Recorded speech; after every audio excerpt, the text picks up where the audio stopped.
ಸ್ವನರ್ಬನ್ ಅನ್ನೋ ಕಾಡಿನಲ್ಲಿ ಮೇಕೆ ಕುತ್ಕೊಂಡು ಜಿಂಕೆಗಳು ಆಡ್ತಾ ಇರೋದನ್ನ ನೋಡ್ತಾ ಇರುತ್ತೆ. ಅದೇ ಸಮಯದಲ್ಲಿ ಜಿಂಕೆ ಅದ್ರತ್ರ ಬರುತ್ತೆ. ನೀನೊಂದು ಬಂಜೆ, ನಿನಗೆ ಮಕ್ಕಳು ಹುಟ್ಟಿದ್ರೆ ಈ ತರ ನನ್ ಮಕ್ಕಳು ಆಟಾಡ್ಕೊಳ್ಳೋದನ್ನ ನೋಡ್ತೀಯಾ ನೀನು ದರಿದ್ರ. ಹಂಗ್ ಮಾತಾಡ್ಬೇಡ ಅಕ್ಕ, ಎಲ್ಲಾ ದೇವ್ರ ಹೆಚ್ಚೆ. ಆ ದೇವ್ರು ನನ್ಗ ಅದೃಷ್ಟ ಕೊಟ್ಟಿಲ್ಲ, ನನ್ ತಪ್ಪೇನೂ ಇಲ್ಲ, ನನ್ಗಂಗ್ ಬೈಬೇಡ. ನಿನ್ನ ಮಾತು ಕೇಳ್ಬೇಕಾಗಿರೋ ಅವಶ್ಯಕತೆ ನನಗಿಲ್ಲ. ನನಗೆ ಗೊತ್ತಿರೋದು ಮಾತ್ರ ಒಂದೇ, ನೀನು ಬಂಜೆ ಅಷ್ಟೇ. ಅವಳು ಹಂಗ್ ಬೈತಿರ್ತಾಳೆ. ಅದನ್ನ ನೋಡಿ ಪಾಪ ಅವಳಿಗೆ ತುಂಬಾ ಬೇಜಾರಾಗತ್ತೆ. ಅಯ್ಯೋ ದೇವ್ರೆ, ಯಾಕಪ್ಪ ನನಗಿಷ್ಟು ದೊಡ್ಡ ಶಿಕ್ಷೆ? ನನಗೆ ಮಗುನಾದ್ರೂ ಕೊಡು, ಇಲ್ಲ ಆದ್ರೆ ನನಗೆ ದಯವಿಟ್ಟು ಸಾವುನಾದ್ರೂ ಕೊಡು. ಅದೇ ಸಮಯದಲ್ಲಿ ಮರದಿಂದ 2 ಕೋತಿಗಳು ಕೆಳಗಡೆ ಇಳಿಯುತ್ತೆ. ಓ ದೇವ್ರು ನಿನಗೆ ಯಾವಾಗ್ಲೂ ಭಾಗ್ಯ ಕೊಡಲ್ಲ, ದೇವ್ರು ನಿನಗೆ ಸಂತಾನ ಕೊಡಲ್ಲ. ಬಹುಶಃ ನೀನ್ ಸಾಯೋದೇ ಒಳ್ಳೇದನ್ಕೊಂತೀನಿ. ಒಂದ್ ವೇಳೆ ನೀನ್ ಸತ್ತೋದ್ರೆ ಈ ಕಾಡಲ್ಲಿ ಕಳೆದೋಗುವಂತದ್ದು ಏನೂ ಇಲ್ಲ ಬಿಡು. ಅದನ್ ಕೇಳಿಸ್ಕೊಂಡೋದಕ್ಕೆ ತುಂಬಾನೇ ಬೇಜಾರಾಗಿ ಅದು ನದಿಯ ಬಳಿ ಹೋಗುತ್ತೆ. ಅಯ್ಯೋ ದೇವ್ರೆ, ನಾನು ಬದುಕಿದ್ರು ಬದುಕದೇ ಇದ್ರು ಯಾವೊಂದು ಪ್ರಯೋಜನನೂ ಇಲ್ಲ. ನಾನು ಸತ್ತೋಗ್ಬಿಡ್ತೀನಿ, ನಾನು ನಿನ್ನ ಬಳಿ ಬಂದ್ಬಿಡ್ತೀನಿ. ಸತ್ತೋಗೋಣ ಅಂತ ನದಿಗೆ ಹತ್ರ ಅದು ಹೋಗ್ತಾ ಇರುವ ಸಮಯದಲ್ಲಿ ಅಲ್ಲಿಗೆ ಒಂದು ನರಿ ಬಂದು ಹೀಗಂತ ಹೇಳುತ್ತೆ. ಅಯ್ಯೋ ನಿಲ್ಲಕ್ಕ, ಆತ್ಮಹತ್ಯೆ ಮಾಡ್ಕೊಳ್ಳೋದು ತುಂಬಾ ದೊಡ್ಡ ತಪ್ಪು. ಯಾಕ್ ನನ್ನ ತಡಿತಿದ್ಯಾ? ನಾನ್ ಯಾಕೆ ಬದುಕಿರ್ಬೇಕು ಹೇಳು? ಎಲ್ಲ ನಾನು ದೊಡ್ಡ ದರಿದ್ರ ಅಂತ ಅನ್ಕೋತಿದ್ದಾರೆ. ನಾನ್ ನಿನ್ನ ದರಿದ್ರ ಅಂತ ಯಾವಾಗ್ಲೂ ಅನ್ಕೊಳ್ಳೋದಿಲ್ಲ. ನಾನಿವತ್ತಿಂದ ನಿನ್ನ ಸ್ನೇಹಿತಿ. ನೀನ್ ನನ್ ಜೊತೆ ಸ್ನೇಹ ಮಾಡ್ತೀಯಾ? ಏನು ನಿಜನಾ? ಹಂಗಂತ ಅವರಿಬ್ರು ಸ್ನೇಹ ಮಾಡಿದ ನಂತರ ತುಂಬಾ ಸಂತೋಷ ಪಡ್ತಾರೆ. ಮಾರನೇ ದಿನ ಶೇರ್ ಸಿಂಗ್ ಎಲ್ಲಾರ್ನೂ ಸಭೆಗೆ ಕರೀತಾರೆ. ಮಹಾರಾಜ, ಈ ಸರ್ತಿ ಕೂಡ ಮಳೆ ಬರ್ಲಿಲ್ಲ ಅಂದ್ರೆ ತುಂಬಾ ಸಮಸ್ಯೆ ಆಗುತ್ತೆ. ಮಳೆಯನ್ನ ಕೊಡೋದು ಆ ದೇವರ ಇಚ್ಛೆ, ಅದಕ್ಕೆ ನಾವೇನ್ ಮಾಡಕ್ಕಾಗುತ್ತೆ? ಮಹಾರಾಜ, ನನ್ ಚಿಕ್ಕವನಾದ್ರು ಒಂದು ಸಲಹೆ ಕೊಡೋಣ ಅನ್ಕೊಂಡಿದ್ದೀನಿ. ಹೇಳು. ನಾವೊಂದು ಭೂತವೈದ್ಯನ ಭೇಟಿ ಹಾಕ್ಬೇಕು. ಭೂತವೈದ್ಯ ಮಂತ್ರ ಹೇಳಿದ್ರೆ ಮಳೆ ಬರ್ಬೋದು ಏನೋ, ನಮ್ಮ ಕಷ್ಟ ಕೂಡ ಹೋಗ್ಬೋದೇನೋ. ನಮಗೆ ಬೇರೆ ದಾರಿ ಕಾಣಿಸ್ತಿಲ್ಲ, ಬನ್ನಿ ಭೂತವೈದ್ಯನ ಹತ್ರ ಹೋಗೋಣ. ಎಲ್ಲರೂ ಅಲ್ಲಿಂದ ಊಜ ಹತ್ರ ಹೋಗ್ತಾರೆ. ಓಂ ಹ್ರೇಂ ಕ್ರೇಂ ಚಾಮುಂಡಿಯೇ ನಮಃ. ಓಂ ಹ್ರೇಂ ಕ್ರೇಂ ಚಾಮುಂಡಿಯೇ ನಮಃ. ಬಾಬಾ, ನಮ್ಗೆ ನಿಮ್ಮ ಸಹಾಯ ಬೇಕು. ಹೇಳಿ, ನಾನ್ ನಿಮ್ಗೋಸ್ಕರ ಏನ್ ಮಾಡ್ಬೇಕು? ಬಾಬಾ, ಈ ಸರ್ತಿ ಕಾಡಲ್ಲಿ ಮಳೆ ಬಂದಿಲ್ಲ ಅಂದ್ರೆ ತುಂಬಾ ಸಮಸ್ಯೆ ಬರುತ್ತೆ. ಏನಾದ್ರೂ ಪರಿಹಾರ ಇದ್ರೆ ಹೇಳಿ. ಬಾಬಾ ಕಣ್ಣು ಮುಚ್ಕೊಂಡು ಉಪಾಯ ಇದ್ಯಾ ಅಂತ ನೋಡ್ತಾರೆ. ಒಬ್ಬ ಶಕುನ, ಇನ್ನ ಕಾಡಿನ ಪ್ರಾಂತ್ಯದಲ್ಲಿ ಒಂದು ದುರ್ಭಾಗ್ಯ ಪ್ರಾಣಿ ಬಂದಿದೆ. ದೌರ್ಭಾಗ್ಯದ ಪ್ರಭಾವನ? ಹೌದು. ಸಂತಾನ ಇಲ್ಲದೆ ಇರುವಂತ ಒಂದು ಮೇಕೆಯ ಕಾರಣದಿಂದ ನಿಮ್ಮ ಕಾಡಲ್ಲಿ ಮಳೆ ಬರ್ತಾ ಇಲ್ಲ. ಆ ಮೇಕೆಯ ದೌರ್ಭಾಗ್ಯವನ್ನ ನಾನು ಯಾವಾಗ್ಲಿಂದನೂ ಹೇಳ್ತಿದ್ದೀನಿ. ನೀವು ಮೇಕೆನ ಕಾಡಿನಿಂದ ಯಾಕೆ ಹೊರಗಡೆ ಆಗ್ತಿಲ್ಲ? ಬೇಲನ ಎಲ್ಲಾರು ಕಾಡಿನಿಂದ ಕಳಿಸ್ಬೇಕಂತ ಅನ್ಕೊಂಡು ಬೇಲ ಎಲ್ಲಿದನು ಅಂತ ನೋಡಕ್ಕೆ ಅವರು ಹೋಗ್ತಾರೆ. ಆ ದೌರ್ಭಾಗ್ಯವತಿನ ದೂರ ಇಡಿ. ಸ್ವಲ್ಪತ್ತಲ್ಲೇ ಆ ಮೇಕೆ ಕೂಡ ರಾಜನ ಬಳಿ ಬಂದ್ಬಿಡುತ್ತೆ. ನೋಡು ಮೇಕೆ, ನಿನ್ನ ಕಾರಣದಿಂದ ಈ ಕಾಡಲ್ಲಿ ಮಳೆ ಬರ್ತಾ ಇಲ್ಲ. ನನ್ನಿಂದನಾ?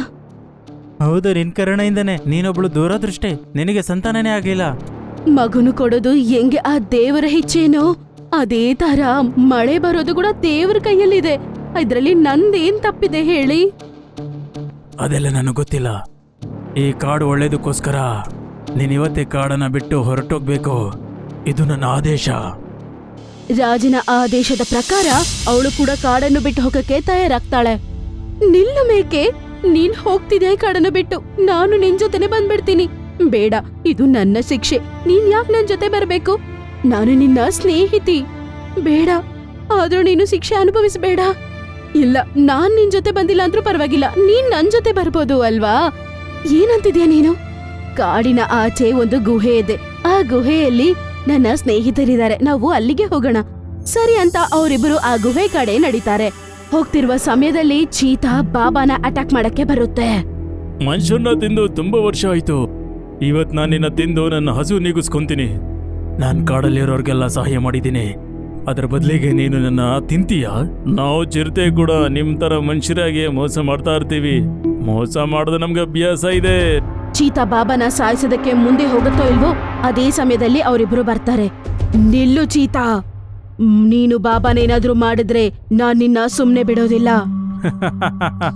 ಒಂದ್ಸರ್ತಿ ನಿನ್ನ ಮುಖನ ಕನ್ನಡಿಯಲ್ಲಿ ನೋಡ್ಕೋ, ನಿನಗೆ ಗೊತ್ತಿಲ್ಲ ನಿನ್ನೇನ್ ಮಾಡಕ್ಕಾಗುತ್ತೆ. ಹೌದು ನಿಜ, ನನ್ ಕೈಲಿ ನಿನ್ನ ಏನು ಮಾಡಕ್ಕಾಗಲ್ಲ. ಆದ್ರೆ ಶೇರ್ ಖಾನ್ ಹತ್ರ ಈ ವಿಷಯವನ್ನು ನನ್ ಕೈಲಿ ಹೇಳಕ್ಕಾಗತ್ತೆ.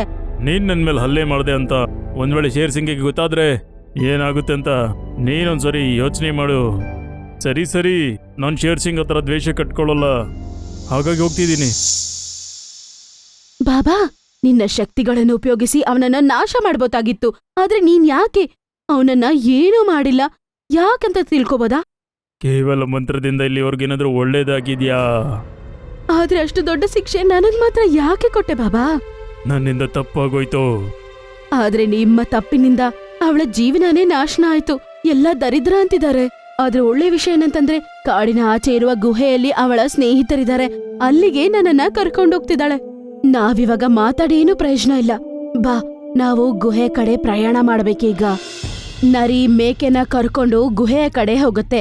ಗುಹೆ ಒಳಗಡೆ ಅವರಿಬ್ರು ಹೋಗ್ತಾರೋ ಇಲ್ವೋ ನೋಡಿ ಸ್ನೇಹಿತರೆ, ನಾನು ಯಾರನ್ನ ಕರ್ಕೊಂಡ್ ಬಂದಿದ್ದೀನಿ. ಅಲ್ಲಿ ಚೀತಾನ ನೋಡಿದ ತಕ್ಷಣ ಮೇಕೆ ತುಂಬಾ ಆಶ್ಚರ್ಯ ಪಡುತ್ತೆ. ಯಾರು ನಾವು ಅಲ್ಲಿ ನೋಡಿದ್ವಲ್ವಾ, ಅದೇ ಬಾಬಾನ ಅಟ್ಯಾಕ್ ಮಾಡ್ತಿತ್ತು, ಅದೇ ಚೀತಾ ತಾನೇ?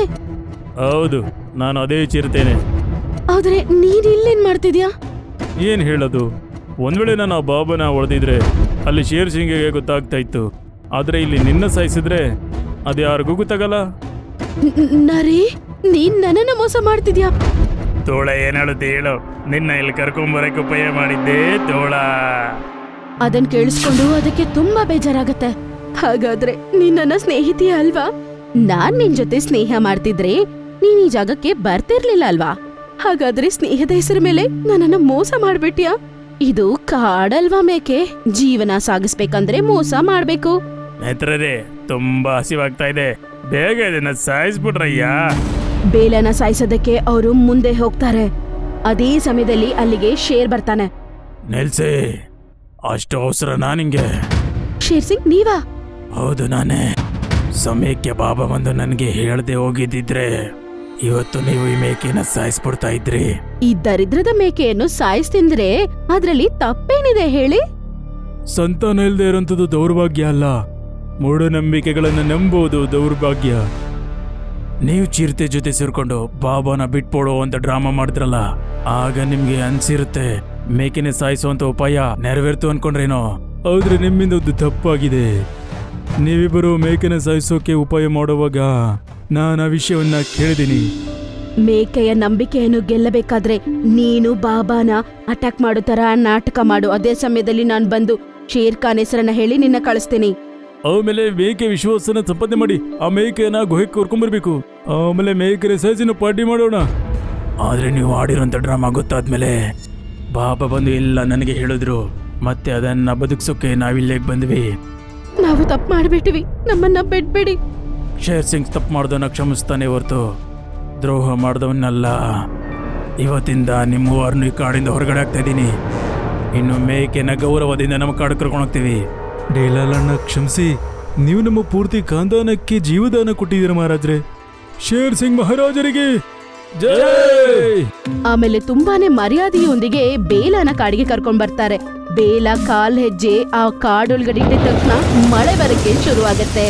ನೋಡಿದ್ರ, ನಾನು ಹೇಳಿದ್ನಲ್ಲ, ಸಂತಾನ ಇಲ್ಲದೆ ಇರೋಂಥದ್ದು ದೌರ್ಭಾಗ್ಯ ಅಲ್ಲ, ಮೂಢನಂಬಿಕೆಗಳನ್ನು ನಂಬೋದೇ ನಿಜವಾದ ದೌರ್ಭಾಗ್ಯ. ಅವಾಗಿಂದ ಬಾಬಾ ಈ ಮೂಢನಂಬಿಕೆಗಳನ್ನ ಬಿಟ್ಬಿಡ್ತಾನೆ. ಸ್ವಲ್ಪ ತಿಂಗಳ ನಂತರ ಬೇಲ ಮೇಕೆಗೆ ಒಂದು ಮಗು ಹುಟ್ಟತ್ತೆ. ಮತ್ತೆ ಅವರು ತುಂಬಾ ಸಂತೋಷವಾಗಿ ಜೀವನ ಸಾಗಿಸ್ತಾರೆ. ಒಂದಿನ ಮೋಹನ್ ಎಂಬ ಮೇಕೆ ಕಾಡಿನಲ್ಲಿ ತನ್ನ ಪತ್ನಿಯೊಂದಿಗೆ ಔಷಧಿ ತಗೊಳಕ್ಕೆ ಅಂತ ಡಾಕ್ಟರ್ ಬಳಿ ಹೋಗ್ತಾ ಇತ್ತು. ಮೋಹನ್, ಇನ್ನು ನನಗೆ ನಡೆಯೋಕ್ಕಾಗೋದಿಲ್ಲ. ನನ್ಗನ್ನಿಸ್ತಿದೆ ನಾನಿವ ಸಾಯ್ತೀನಿ ಅಂತ. ಹಾಗೆ ಹೇಳಬೇಡ ರಾಧಾ, ನಿನಗೇನು ಆಗೋದಿಲ್ಲ. ನಾವು ಶೀಘ್ರದಲ್ಲಿ ವೈದ್ಯರ ಬಳಿಗೆ ಹೋಗೋಣ. ಇಬ್ರು ಹೋಗ್ತಾ ಇರ್ತಾರೆ. ಆಗ ಅವರ ಎದುರುಗಡೆಗೆ ಒಂದು ಚಿರತೆ ಮತ್ತು ತೋಳ ಸಿಕ್ಬಿಡತ್ತೆ. ನಿಮ್ಮ ಹೆಂಡತಿಯನ್ನೇ ಕರೆದುಕೊಂಡು ಎಲ್ಲಿ ಹೋಗುತ್ತಿದ್ದೀಯಾ ಮೋಹನ್? ರಾಧಾ ಅಸ್ವಸ್ಥಳಾಗಿದ್ದಾಳೆ, ವೈದ್ಯರ ಬಳಿ ಕರೆದುಕೊಂಡು ಹೋಗುವೆ. ಇದರಲ್ಲಿ ಏನೋ ಒಂದು ಗಡಬಡಿದೆ. ಅನಾರೋಗ್ಯದವರನ್ನು ತಿಂದು ನಾನು ಅನಾರೋಗ್ಯವಾಗಲಾರೆ. ಅರೆ ಅಣ್ಣ, ನೀವಿಬ್ರು ಅಸ್ವಸ್ಥರವಲ್ಲ. ರಾಧಾಗೆ ಕಾಯಿಲೆ ಬಂದಿದೆ. ನಾವು ಮೋಹನನ್ನು ತಿನ್ನಬಹುದಲ್ವೇ? ನೋಡು, ನನ್ನ ಹೆಂಡತಿ ಅನಾರೋಗ್ಯವಾಗಿದ್ದಾಳೆ. ಸಮಯಕ್ಕೆ ಸರಿಯಾಗಿ ಔಷಧ ಸಿಗದಿದ್ದರೆ ಸತ್ತು ಹೋಗುತ್ತಾಳೆ. ಇದಕ್ಕೆ ಔಷಧ ಸಿಗದಿದ್ದರೆ ಸಾಯುತ್ತದೆ. ನಮಗೆ ಆಹಾರ ಸಿಗದಿದ್ದರೆ ನಾನು ಸಾಯುತ್ತೇನೆ. ನೀವೇ ಹೇಳಿ, ಏನು ಮಾಡಬೇಕು? ನೋಡು, ನೀನು ನನ್ನನ್ನು ನಂತರ ತಿನ್ನಬಹುದು.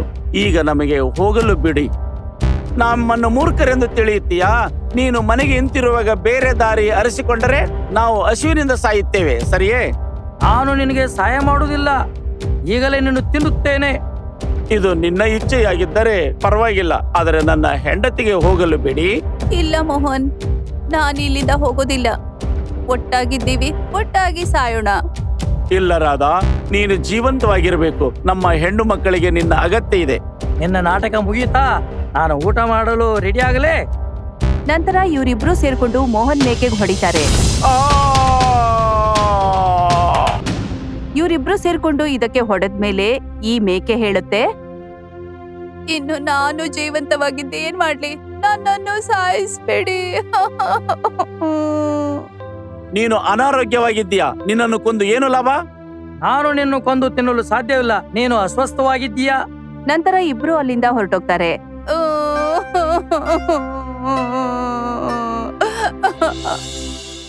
ಮರುದಿನ ರಾಧಾ ರಾಜನ ದರ್ಬಾರಕ್ಕೆ ಬರುತ್ತೆ. ಮಹಾರಾಜ್ರೇ, ನನ್ಗೆ ನ್ಯಾಯ ಬೇಕು, ನ್ಯಾಯ ಬೇಕು. ನ್ಯಾಯ ಸಿಗಬೇಕು ಅಂದ್ರೆ ಮೊದಲು ನಿನ್ನ ದೂರು ಏನಂತ ಹೇಳು.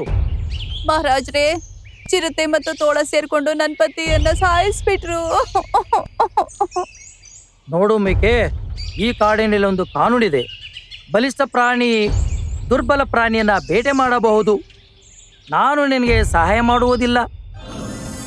ಶೇರ್ ಸಿಂಗ್ನ ದರ್ಬಾರದಿಂದ ನಿರಾಶೆಯಿಂದ ಈ ರಾಧಾ ಹೊರಟೋಗುತ್ತೆ. ಸಂಜೆ ಸಮಯದಲ್ಲಿ ರಾಧಾ ತನ್ನ ಮನೆ ಮುಂದ್ಗಡೆ ಕೂತ್ಕೊಂಡಿತ್ತು. ಆಗ ಅಲ್ಲಿಗೆ ಇವರಿಬ್ರು ಬರ್ತಾರೆ. ರಾಧಾ, ಇದು ಕಾಡಿನ ನೇಮವಾಗಿದೆ. ನ್ಯಾಯಕ್ಕಾಗಿ ಸ್ವತಃ ಹೋರಾಡಬೇಕು. ನನ್ಗೆ ಮೊದ್ಲೇ ಹುಷಾರಿಲ್ಲ, ಅಲ್ದೆ ನನ್ಗಿಬ್ರು ಹೆಣ್ಮಕ್ಳಿದ್ದಾರೆ, ಅವರನ್ನು ನೋಡ್ಕೋಬೇಕಲ್ಲ ನಾನು. ಸಹೋದರಿ, ನಾನು ನಿಮಗೆ ಏನಾದರೂ ಸಹಾಯ ಮಾಡಬಹುದೇ? 2 ದಿನದಿಂದ ನನ್ನ ಇಬ್ರು ಹೆಣ್ಮಕ್ಳು ಊಟ ಮಾಡಿಲ್ಲ. ಏನಾದ್ರೂ ಊಟ ಸಿಗಬಹುದಾ? ಒಂದ್ ಮಾತು ಕೇಳಬಹುದೇ? ನೀವು ಆ ಜಾದೂ ಕೊಳ್ಳದ ಬಗ್ಗೆ ಕೇಳಿದ್ದೀರಾ? ಇಲ್ಲ. ಅದೊಂದು ಮಾಯಾ ಕೊಳವಿದೆ. ಒಂದು ವೇಳೆ ನೀವು ಅಲ್ಲಿ ಹೋಗಿ ಸಹಾಯ ಕೇಳಿದರೆ ನಿಮಗೆ ಖಂಡಿತ ಸಹಾಯ ದೊರೆಯುತ್ತದೆ. ನದಿ ನನ್ಗೆ ಹೇಗೆ ಸಹಾಯ ಮಾಡುತ್ತೆ? ಆ ಕೊಳದಲ್ಲಿ ಒಂದು ರಾಕ್ಷಸ ಇರುತ್ತದೆ. ಅದು ನಿಮ್ಮ ಮೇಲೆ ಕರುಣೆ ತೋರಿದರೆ ಅದು ನಿಮಗೆ ಸಹಾಯ ಮಾಡಬಹುದು ದಯೆ ಏನಾದ್ರೂ ತೋರದಿದ್ರೆ ಮತ್ತು ನಿಮ್ಮನ್ನು ಕೊಲ್ಲಲೂಬಹುದು. ನ್ಯಾಯಕ್ಕಾಗಿ ನಾನು ಜೀವ ಬಿಡೋಕು ತಯಾರಾಗಿದ್ದೀನಿ. ಅವನು ನಿನಗೆ ಸಹಾಯ ಮಾಡಿದರೆ ಖಂಡಿತ ನ್ಯಾಯ ಸಿಗುತ್ತದೆ. ನಿಮ್ಮ ಅನಾರೋಗ್ಯ ವಾಸಿಯಾಗಬಹುದು, ಹಸಿವಿನ ಸಮಸ್ಯೆ ದೂರವಾಗಬಹುದು.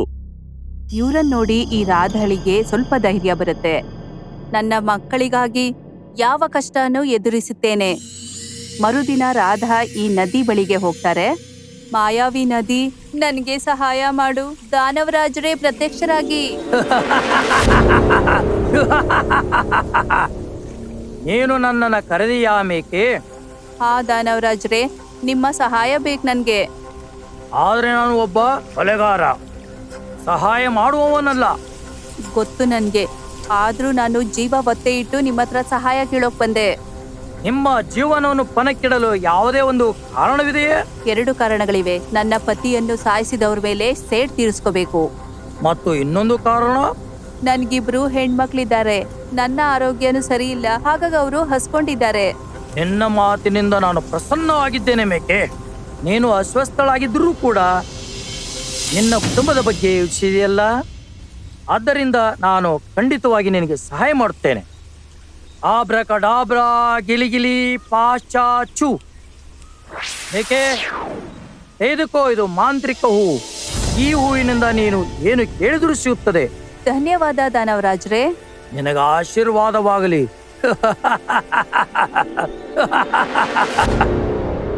ರಾಕ್ಷಸ ಈ ಮೇಕೆಗೆ ಜಾದೂವಿನ ಹೂವು ಕೊಟ್ಟಿರುತ್ತೆ. ಈ ವಿಷಯ ಕಾಡಿಗೆಲ್ಲ ಗೊತ್ತಾಗತ್ತೆ. ಚಿರತೆ, ರಾಧಾ ಬಕ್ರಿಯು ಮಾಂತ್ರಿಕ ಶಕ್ತಿಯನ್ನು ಪಡೆದುಕೊಂಡಿದೆ. ನಮ್ಮ ಮೇಲೆ ಯಾವಾಗಾದರೂ ಸೇಡು ತೀರಿಸಿಕೊಳ್ಳಬಹುದು. ಹೌದು, ಅದು ಮುಂಬರುವ ದಿನಗಳಲ್ಲಿ ಅವಳು ತನ್ನ ಹೆಣ್ಣ ಮಗಳನ್ನು ರಕ್ಷಿಸಬಹುದು. ಹಾಗಾದರೆ ನಾವು ಏನು ತಿನ್ನುತ್ತೇವೆ?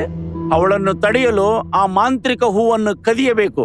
ಇಂದು ರಾತ್ರಿ ಅವಳು ಮಲಗಿರುವಾಗ ನಾವಲ್ಲಿ ರಹಸ್ಯವಾಗಿ ಹೋಗಿ ಮಾಂತ್ರಿಕವನ್ನು ಕದಿಯುತ್ತೇವೆ. ಇವರಿಬ್ರು ಮಾತಾಡ್ತಾ ಇರ್ತಾರೆ.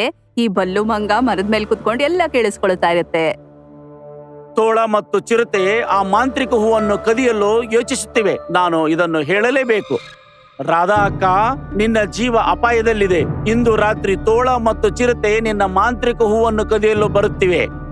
ಅವರಿಗೆ ನಾನು ಜಾದೂ ಮಾಡ್ತೀನಿ. ಈಗ್ಲೇ ನಾನು ಆ ಹೂವಿನಿಂದ ಜಾದೂ ಶಕ್ತಿ ಪಡ್ಕೊಳ್ತೀನಿ. ಶಕ್ತಿ ಪಡ್ಕೊಂಡ್ಮೇಲೆ ಪಪ್ಪನ ಸಾಯಿಸಿದವ್ರ ಮೇಲೆ ಸೇಡ್ ತೀರಿಸ್ಕೊಳಮ್ಮ. ಹಾ ಮಗ್ನೆ.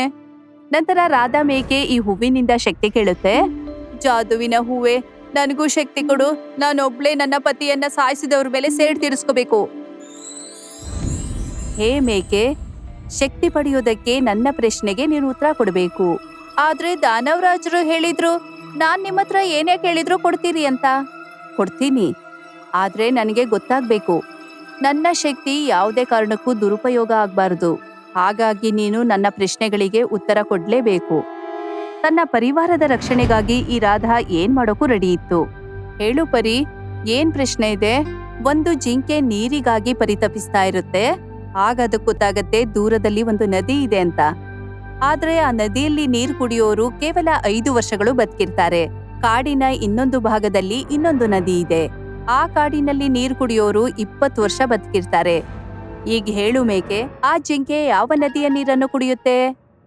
ಈ ಮೇಕೆ ಬಹಳ ಬುದ್ಧಿವಂತೆ, ತಕ್ಷಣ ಉತ್ತರ ಕೊಡುತ್ತೆ. ಆ ಜಿಂಕೆ ಹತ್ತಿರದ ನದಿಯ ನೀರನ್ನು ಕುಡಿಬೇಕು. ಆದ್ರೆ ಹತ್ತಿರದ ನದಿಯ ನೀರನ್ನು ಕುಡಿದ್ರೆ ಅದು ಕೇವಲ 5 ವರ್ಷ ಬದುಕಿರುತ್ತೆ. ಹಾ, ಆದ್ರೆ 20 ವರ್ಷ ಬದುಕೋ ಆಸೆಯಿಂದ ದೂರದ ನದಿಗೆ ಹೋಗ್ತಾ ಹೋಗ್ತಾನೆ ಸತ್ತೋಗ್ಬಿಟ್ರೆ, ಆ ಇನ್ನೊಂದು ಭಾಗದ ನದಿಗೆ ಹೋಗ್ತಾ ಹೋಗ್ತಾ ಅಲ್ಲಿ ಯಾವ್ದಾದ್ರು ಪ್ರಾಣಿ ಇದನ್ನ ಸಾಯಿಸ್ಬಿಟ್ರೆ? ರಾಧಾಳ ಉತ್ತರವನ್ನು ನೋಡಿ ಪರಿಗೆ ಸಂತೋಷವಾಗುತ್ತೆ. ನಿನ್ನ ಉತ್ತರದಿಂದ ಸಂತುಷ್ಟಳಾಗಿದ್ದೀನಿ. ಇಂದಿನಿಂದ ಜಾದುವಿನ ಶಕ್ತಿ ಸಿಗುತ್ತೆ ನಿಂಗೆ. ಇಂದಿನಿಂದ ನಿನ್ನೊಳಗೆ 10 ಆನೆಗಳ ಶಕ್ತಿ ಬರುತ್ತೆ. ತಥಾಸ್ತು. ಮಧ್ಯರಾತ್ರಿಲಿ ಈ ಚಿರತೆ ಮತ್ತು ತೋಳ ಹೂ ಕದಿಯೋದಕ್ಕೆ ಮೇಕೆ ಮನೆಗೆ ಹೋಗ್ತಾರೆ. ಅಲ್ಲಿ ನೋಡಿದ್ರೆ ರಾಧಾ ಎದುರುಗಡೆನೆ ಇರ್ತಾರೆ. ನನ್ನ ಪತಿಯನ್ನು ಸಾಯಿಸಿದವ್ರೆ, ನಾನ್ ನಿಮ್ಮನ್ನೇ ಕಾಯ್ತಾ ಇದ್ದೆ. ನೀನು ನಮಗೆ ಹೆದರೋದಿಲ್ಲ ಎಂಬತ್ತೆ ಮಾತನಾಡುತ್ತಿದ್ದೀಯಾ? ಏ ಮೇಕೆ, ನೀನು ನಿನ್ನ ಜೀವನವನ್ನು ಪ್ರೀತಿಸುತ್ತಿದ್ದರೆ ಆ ಮಾಂತ್ರಿಕ ಹೂ ಎಲ್ಲಿದೆ? ಇಲ್ಲದಿದ್ದರೆ ನಿನ್ನ ಗಂಡನನ್ನು ಕೊಂದಂತೆ ತಿಂದು ಬಿಡುತ್ತೇವೆ ನಿನ್ನನ್ನು.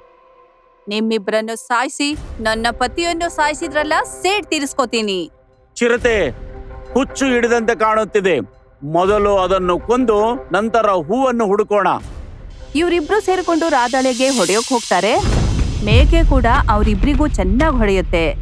ಈ ಮೇಕೆ ಈಗ ಇವರಿಬ್ರಿಗೂ ಚೆನ್ನಾಗಿ ಹೊಡೆದು ಸಾಯಿಸ್ಬಿಟ್ಟು ದ್ವೇಷ ತೀರಿಸ್ಕೊಳುತ್ತೆ. ಮರುದಿನ ಈ ಶೇರ್ ಸಿಂಗ್ಗೆ ಈ ವಿಷಯ ಗೊತ್ತಾಗತ್ತೆ. ಮೇಕೆಯನ್ನು ತನ್ನ ದರ್ಬಾರಕ್ಕೆ ಕರೆಯುತ್ತೆ.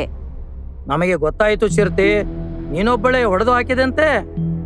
ನೀವೇ ಹೇಳಿದ್ರಲ್ಲ, ಶಕ್ತಿ ಇರೋ ಪ್ರಾಣಿ ಶಕ್ತಿ ಇಲ್ಲದ ಪ್ರಾಣಿಗಳನ್ನ ಸಾಯಿಸ್ಬೋದೆಂದು. ನೀನು ಬಹಳ ಶಕ್ತಿಶಾಲಿಯಾಗಿದ್ಯಾ. ನನಗೆ ನೀನು ಮಾತನಾಡುತ್ತಿದ್ದೀಯಾ? ನಾನ್ ಬರೀ ಮಾತಾಡೋದಲ್ಲ, ನಾನ್ ನಿನ್ನನ್ನ ಹೊಡೆದ್ ಸಾಯಿಸ್ಲೂಬಹುದು. ಇದನ್ ಕೇಳಿ ಶೇರ್ ಸಿಂಗ್ಗೆ ಕೋಪ ಬಂದ್ಬಿಡುತ್ತೆ. ನಾನು ನಿನಗೆ ಜೀವಂತವಾಗಿ ಬಿಡುವುದಿಲ್ಲ. ಶೇರ್ ಸಿಂಗ್ ರಾಧಾಳಗೆ ಚೆನ್ನಾಗಿ ಹೊಡೆಯುತ್ತೆ. ಆ, ಆ, ಆ, ಆ. ಈ ಮೇಕೆನೂ ಕಮ್ಮಿ ಇಲ್ಲ, ಚೆನ್ನಾಗಿ ಹೊಡೆದು ಸೋಲಿಸ್ಬಿಡುತ್ತೆ. ನೀನ್ ಸೋತ್ಬಿಟ್ಟೆ ಶೇರ್ ಸಿಂಗ್. ಇವತ್ತಿಂದ ನಾನು ಕಾಡಿನ ರಾಣಿ ಕೂಡ ಆಗ್ಬಹುದು. ಆದ್ರೆ ನಾನು ಹಾಗ್ ಮಾಡೋದಿಲ್ಲ. ನಾನ್ ನಿನ್ಗೆ ಕೇವಲ ಬುದ್ಧಿ ಕಲಿಸ್ಬೇಕಿತ್ತು. ರಾಜ ಆದ್ಮೇಲೆ ಯಾವತ್ತೂ ನ್ಯಾಯದಿಂದಿರ್ಬೇಕು. ಶಕ್ತಿ ಇಲ್ಲದ ಪ್ರಾಣಿಗಳಿಗೆ ಸಹಾಯ ಮಾಡ್ಬೇಕು. ನಾನು ನಿನಗೆ ಅನ್ಯಾಯ ಮಾಡಿದೆ, ದಯವಿಟ್ಟು ನನ್ನ ಕ್ಷಮಿಸಿ ರಾಧಾ. ರಾಧಾ ಮೇಕೆ ಶೇರ್ ಸಿಂಗ್ ನನ್ನು ಕ್ಷಮಿಸುತ್ತೆ. ಇದಾದ್ಮೇಲೆ ಶೇರ್ ಸಿಂಗ್ ಕಾಡಿನಲ್ಲಿ ಹೊಸ ಕಾನೂನು ಮಾಡುತ್ತೆ. ಯಾವ ಶಕ್ತಿವಂತ ಪ್ರಾಣಿನೂ ಈ ಶಕ್ತಿ ಇಲ್ಲದ ಪ್ರಾಣಿಗಳಿಗೆ ಶಿಕಾರಿ ಮಾಡಬಾರ್ದೆಂದು. ರಾಧಾ ಮೇಕೆ ತನ್ನ ಜಾದುವಿನ ಶಕ್ತಿಯಿಂದ ತನ್ನ ಮಕ್ಕಳಿಗೆ ಚೆನ್ನಾಗಿ ಊಟ ಕೊಡ್ತಾ ಇರುತ್ತೆ. ಎಲ್ಲರಿಗೂ ಸಹಾಯ ಮಾಡುತ್ತಾ ಕಾಡಿನಲ್ಲಿ ಸಂತೋಷದಿಂದ ಇತ್ತು. ನಿಮ್ಗೆ ನಮ್ಮ ವಿಡಿಯೋ ಇಷ್ಟ ಆಗಿದ್ರೆ ಕೂಡಲೇ ನಮ್ಮ ಚಾನೆಲ್ ಅನ್ನ ಸಬ್ಸ್ಕ್ರೈಬ್ ಮಾಡಿ. ಮತ್ತೆ ವಿಡಿಯೋನ ಲೈಕ್ ಮತ್ತೆ ಶೇರ್ ಮಾಡೋದನ್ನ ಮರಿಬೇಡಿ. ಧನ್ಯವಾದ.